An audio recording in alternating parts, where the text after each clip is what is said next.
Zu Fuß durch Österreich. 1000 Kilometer über die Alpen wollen wir wandern, um unser Heimatland besser kennenzulernen. Eine entschleunigende und intensive Erfahrung, die aber auch mit etlichen Hürden und Schwierigkeiten verbunden ist. Die Erkältung, die uns zu einer Woche Pause zwang, war da erst der Anfang.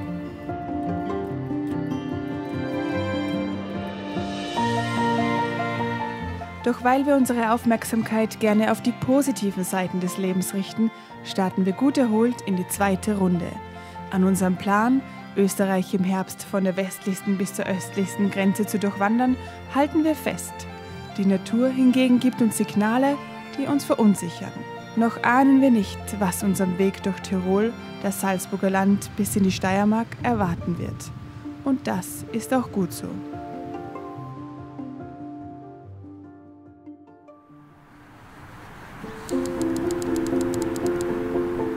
Wir sind wieder in Tirol. Und es ist echt wie ausgewechselt. Ja, jetzt waren wir eine Woche zu Hause.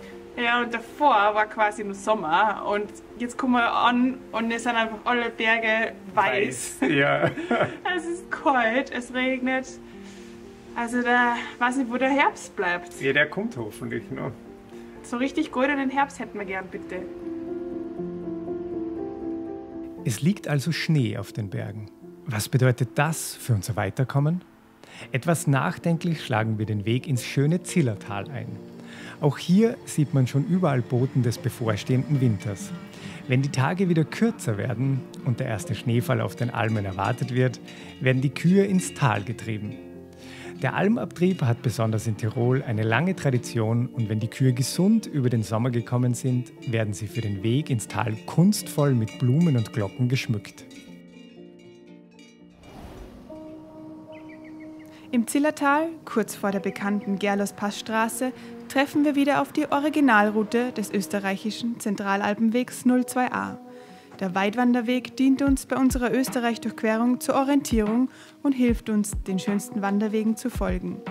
Doch heute ist der erste Tag, an dem wir uns über die Routenführung des offiziellen Zentralalpenwegs nur wundern können. Die Route führt nämlich entlang der Gerlospassstraße. Eine stark befahrene Straße, auf der Autos mit 70 Stundenkilometern den Berg hinauf und hinab rasen. Dieser Straße sollen wir fast 10 Kilometer lang den Berg hinauf folgen? Für uns klingt das wie der wahr gewordene Albtraum. Und wir beschließen, uns eine Alternative zu suchen. Also holen wir den Laptop aus dem Rucksack, um einen genauen Blick auf die Karte von Komoot zu werfen. Am Desktop können wir die hilfreiche Trail-Funktion aktivieren. Jeder grüne Punkt zeigt uns ein Bild des Weges an und so können wir etwas besser einschätzen, ob die Route für uns machbar ist und was uns dort ungefähr erwarten wird. Nach nicht mal 5 Minuten haben wir eine neue Route geplant, die uns ausschließlich über Wald- und Wanderwege sowie über kleine Nebenstraßen zu unserem heutigen Ziel führt. Der stark befahrenen Gerlospassstraße sind wir also dank Komoot und Trailview entkommen.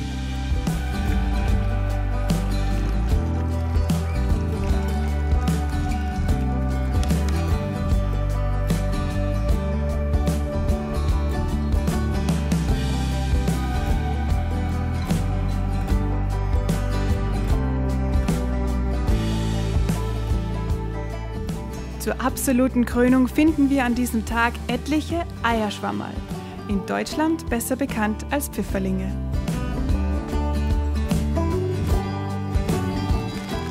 Ein paar Eierschwammerl haben wir schon gefunden und jetzt, glaube ich, haben wir so viel, dass wir genügend dann haben für unser Abendessen heute. Das wird ein Festmahl.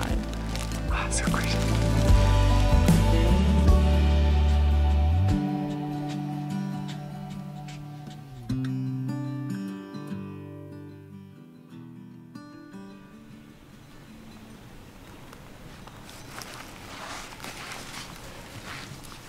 Schon während wir die Tour geplant haben, die Tour durch Österreich, haben wir uns so ein bisschen Sorgen gemacht, dass wir sehr viel halt auf Wanderwegen unterwegs sein werden, wo richtig viel los ist. Aber wir können jetzt sagen, nachdem wir ja ungefähr 350 Kilometer schon gegangen sind, die Sorgen, die waren nicht berechtigt. Wir sind wirklich die meiste Zeit allein unterwegs. Also es ist immer, ja, ist doch sehr sehr idyllisch, sehr ruhig. Also wir können das richtig gut genießen. Eierschwammerl!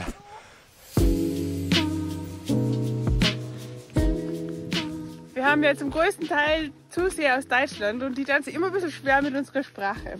Wir bemühen uns so schön wie möglich zu sprechen und deswegen gibt es ein paar wichtige Begriffe, die wahrscheinlich für die ganze Serie von unserer Wanderung sehr wichtig sind. Und zwar ist es Obi, Aufi, Ummi. Also Obi bedeutet runter, hinunter, also man geht den Berg obi, man geht den Berg hinunter. Man geht den Berg aufi, man geht den Berg hinauf.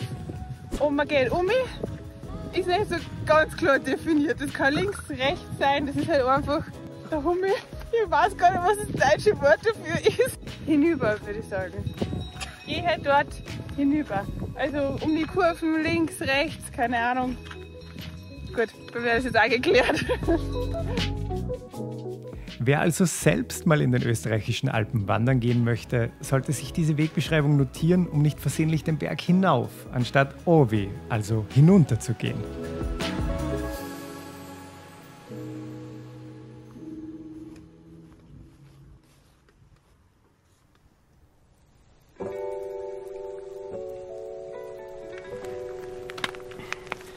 Heute kriegen wir zum ersten Mal einen richtigen Wanderbesuch auf unserer Tour.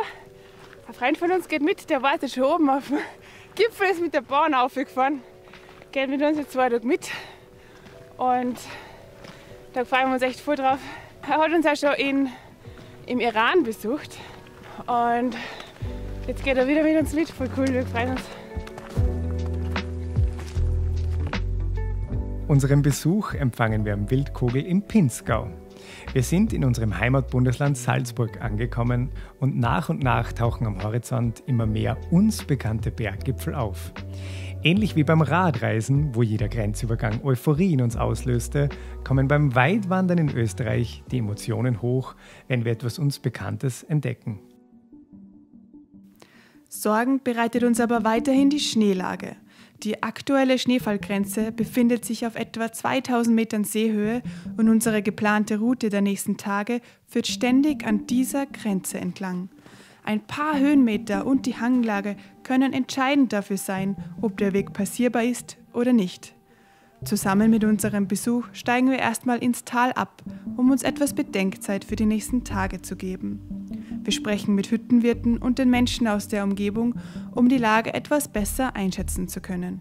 Am nächsten Tag treffen wir eine Entscheidung, deren Konsequenzen wir noch zu spüren bekommen werden. Wir haben uns dazu entschieden, den Pinzgauer Spaziergang, ein bekannter Höhenweg über die Salzburger Grasberge, trotz der Schneesituation in Angriff zu nehmen. Um diesen zu erreichen, müssen wir heute zur Bögelhütte aufsteigen. Am Telefon hat uns die Hüttenwirtin gesagt, dass wir aufgrund des vielen Schnees die einzigen Gäste wären, sie aber extra für uns zur Hütte fahren wird.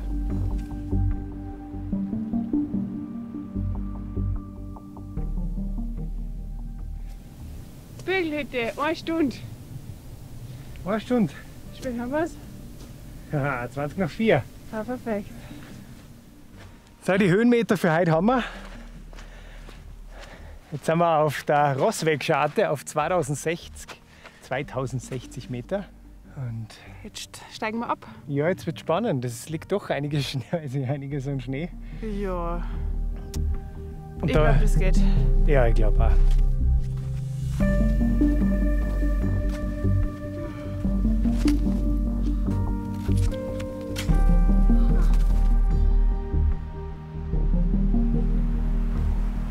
Da sind wir, das ist die Bögelhütten.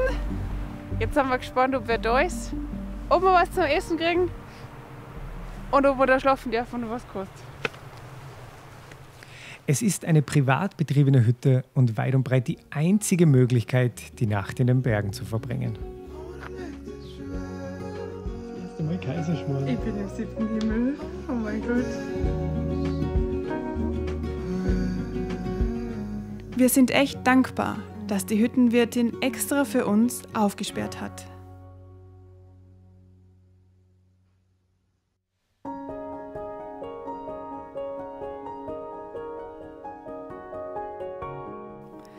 Nach einer erholsamen Nacht können wir nun in aller Früh den Höhenweg in Angriff nehmen. In der Früh ist es noch eisig kalt, doch mit den ersten Sonnenstrahlen wird es etwas wärmer. Der Schnee ist je nach Sonneneinstrahlung noch zu Eis gefroren oder beginnt bereits zu schmelzen. Das führt dazu, dass der Zustand des Weges innerhalb weniger Meter zwischen schneefrei, heillos überschwemmt oder tiefen Schneefeldern variiert. Ich wollte da gerade rüberqueren und bin jetzt so tief eingesunken. Also da sind sicher 1,5 Meter Schnee. Also so eine Mulde, wo der Schnee eingewahrt worden ist. Boah! Zu Beginn des Tages sind wir noch bei vollen Kräften und können die Hürden am Weg leicht wegstecken. Wir freuen uns über den blauen Himmel und die gigantische Aussicht auf die hohen Tauern. Der Großglockner! Der höchste Berg von Österreich mit 3798 Metern. Ein gutes Gefühl. Aber langsam merken wir, dass die Wegbeschaffenheit ganz schön viel Kraft fordert. Der Pinzgauer Spaziergang, stellt sich gerade heraus, ist alles andere als ein Spaziergang. Zumindest unter den Bedingungen, die wir gerade haben mit Schnee. Es sind insgesamt 23 Kilometer. Wir gehen jetzt im Schnitt gerade von 3 km/h. Das heißt, das kann man sich jetzt ausrechnen, weiß nicht, 8 Stunden reine Gehzeit werden wir heute haben. Auf der Pinzgauer Hütte, da kommen wir heute an, gibt es um 18 Uhr Essen. Es ist so auf Hütten, dass es immer eine fixe Uhrzeit gibt. Ich weiß nicht, wie das ist, wenn wir später ankommen, haben wir noch nie gehabt. Wir müssen ordentlich Gas geben, dass wir rechtzeitig zum Essen da sind. Und dass wir auch noch was kriegen. Das wäre ganz schön blöd, wenn wir nichts mehr zum Essen kriegen würden. Müssen wir gerade wirklich Gas geben und wenig filmen und wenig Pausen machen, damit sich das irgendwie ausgeht. Je mehr die Kräfte schwinden, desto weiter sinkt die Stimmung. Hätten wir nicht doch lieber im Tal gehen sollen? Teilweise sinken wir hüfttief in den Schnee und so wird jeder Schritt zum Kraftakt. Und wenn gerade kein Schnee liegt, dann stapfen wir durch sumpfige Wiesen. Es sind die härtesten Momente, die wir bisher hatten. Es ist wirklich anstrengender als gedacht. Jetzt haben wir noch knappe 10 Kilometer vor uns. Wenn man da rüber schaut, ist alles weiß. Und das heißt, dass es anstrengend bleibt. Das Gute ist, dass wir nur mal 150 Höhenmeter rauf haben und 450 oder knappe 500 halt runter.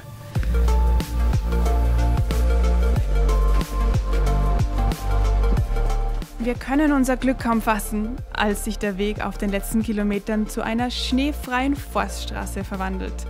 Mit den letzten Kräften legen wir den Laufschritt ein, um doch noch rechtzeitig auf der Hütte anzukommen. 12 Minuten vor 18 Uhr. Und da ist die Hütte.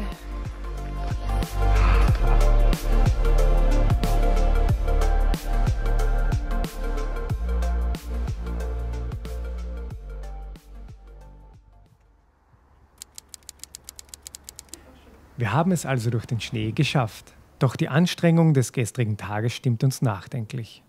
Ist es wirklich so schlau, an unseren Plänen weiterhin festzuhalten?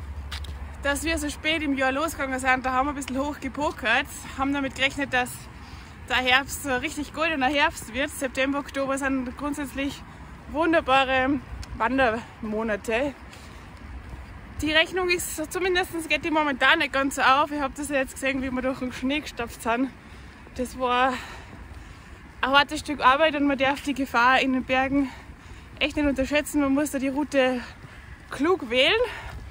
Und weil wir keine Alpinisten sind und es wieder ganz viel Schnee angesagt ist die nächsten Tage, haben wir beschlossen, unsere Situation ein bisschen anzupassen und eben wieder mal ein Stück im Tal zu gehen.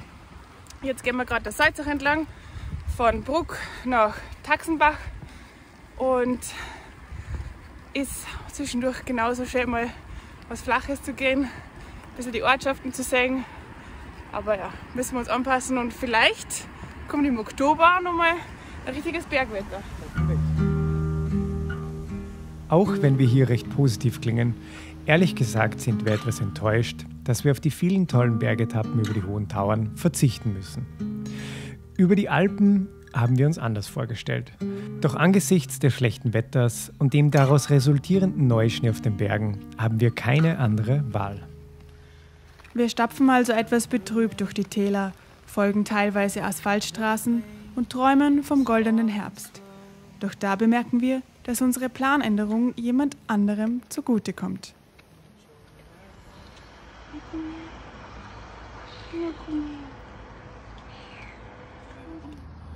Mei, du bist ja ganz so müde.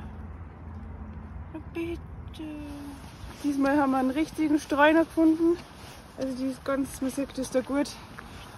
Die ist ganz verklebt, dreckig, voll verwahrlost.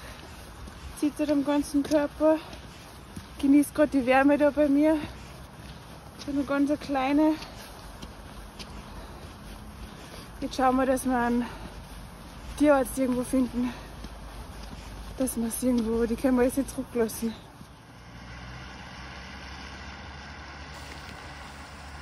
Jetzt haben wir gerade eine Dame am Straßenrand getroffen und scheinbar weiß die schon, wo die Katze hinkehren kommt. Da gibt es ganz in der Nähe am Bauernhof, die haben regelmäßig Katzennachwuchs. Und jetzt ist die Angie gemeinsam mit der Frau mit dem Auto da hingefahren. Bin gespannt, was sie sagt, wenn es zurückkommt. Ja, das war jetzt so super. Die Frau war eine richtige Katzenliebhaberin, hat selber schon 4 Katzen gerettet. Die ist mit mir jetzt zum nächsten Bauern gefahren. Und die Katze hat zwar nicht zu dem Bauernhof dazugehört, aber die Bauersleute haben die Katze gleich aufgenommen und gesagt, ja, sie kann da bleiben. Und da waren auch noch kleine Katzen und die haben jetzt gleich, habe ich zusammengetan. Die haben sich gleich miteinander verstanden, haben zum Spielen angefangen.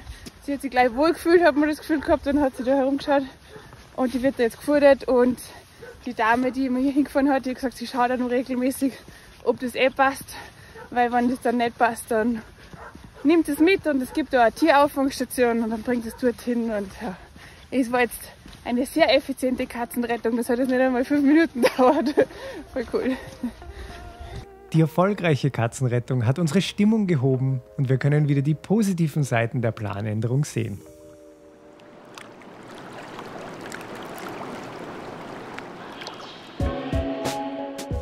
Was uns beim Weitwandern bisher am wenigsten gefallen hat, ist das Wandern entlang von Flüssen und das Gehen auf Asphaltstraßen. Ewige Flusswege tun dem Gemüt nicht gut und Asphalt lässt den Körper schmerzen. Dem Zentralalpenweg können wir aufgrund des Schnees nicht mehr folgen und so ist es wieder an der Zeit, unsere eigene Route zusammenzustellen, die etwas mehr unseren Wünschen entspricht.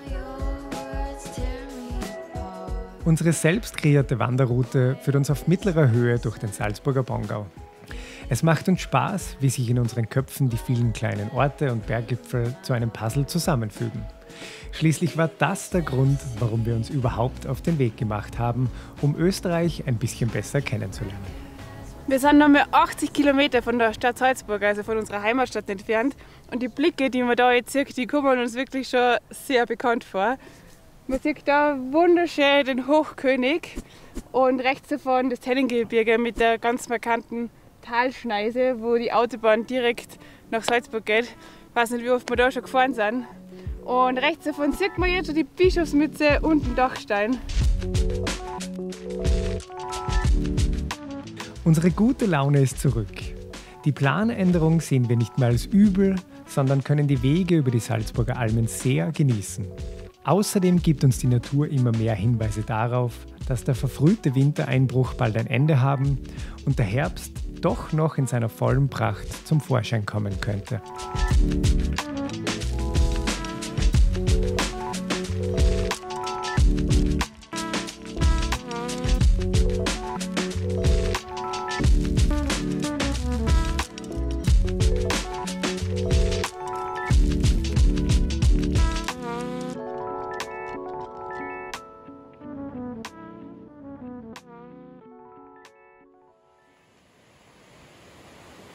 Wir tragen zwar Kamera und Laptop mit, aber wir haben kein Stativ dabei.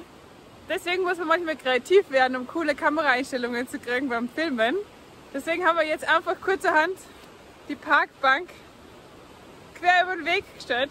Es ist eh keiner da, es ist wirklich nichts los. und können jetzt die Kamera da aufstellen, gehen jetzt einmal vorbei und dann seht ihr, wie wir da wunderschön durch den Wald durchgehen.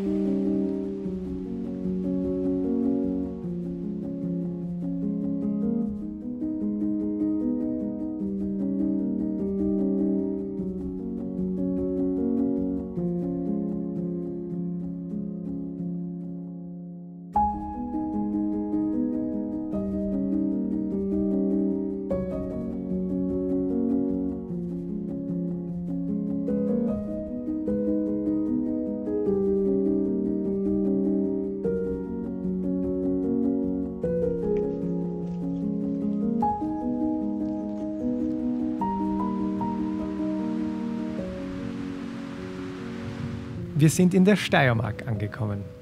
Die bunten Farben des Herbstes werden jeden Tag intensiver. Und auch der Wind, der für diese Jahreszeit typisch ist, frischt auf. Das erste Mal auf der Tour, dass wir ordentlich Wind haben. Und dann haben wir perfekten Rückenwind. Macht richtig Spaß, fast wie beim Radlfahren. Oh, ein Radl, das wäre jetzt cool.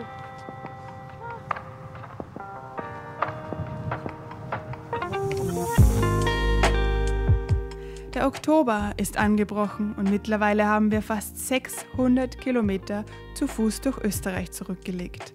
Auch wenn die Berge um uns noch deutlich über 2000 Meter hinaufragen, haben wir hier zum ersten Mal das Gefühl, uns tendenziell in Richtung östliches Ende des Alpenhauptkammes zu bewegen, wo auch das Ziel unserer Weitwanderung liegt. Die Veränderung von den anfangs sommerlichen Verhältnissen zu den mittlerweile bunten Herbstfarben verdeutlicht uns ebenso, wie lange wir schon auf Wanderschaft sind. Hätten wir beim Reisen mit dem Fahrrad die 600 Kilometer in weniger als 10 Tagen zurückgelegt, befinden wir uns heute auf der 31. Tagesetappe. Weitwandern fordert also Geduld und Zeit und lässt die innere Uhr etwas langsamer ticken. Die heutige Etappe beenden wir auf einem Campingplatz, der mit gemütlichen Holzhütten ausgestattet ist. Jetzt machen wir uns nur gemütlich unser Bett. Wir haben hier Hüttenschlafsack und Daunendecke dabei. Das ist ganz praktisch, so bleiben wir immer recht flexibel, wenn wir irgendwo unerwartet übernachten, also sprich nicht in einem Hotel oder in einer Pension, wo es Bettdecken gibt. Es wiegt fast nichts und die Daune heute richtig warm. Es ist so ein Kilt eigentlich, gar kein richtiger Schlafsack. Wie eine Decke kann man über die Isomatte drüber ziehen. Das ist perfekt.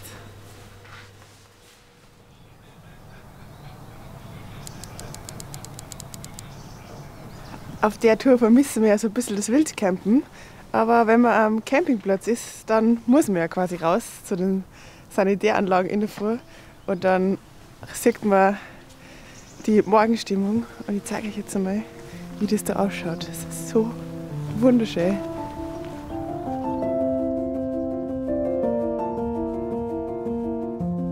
Das hohe Pokern hat sich ausgezahlt.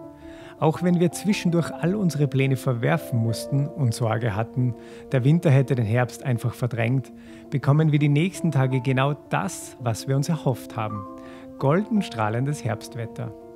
Und weil wir die Route des Zentralalpenwegs zwischendurch komplett verlassen mussten, haben wir uns ein neues, äußerst attraktives Zwischenziel gesetzt: die schroffen Kalkberge des Gesäuses.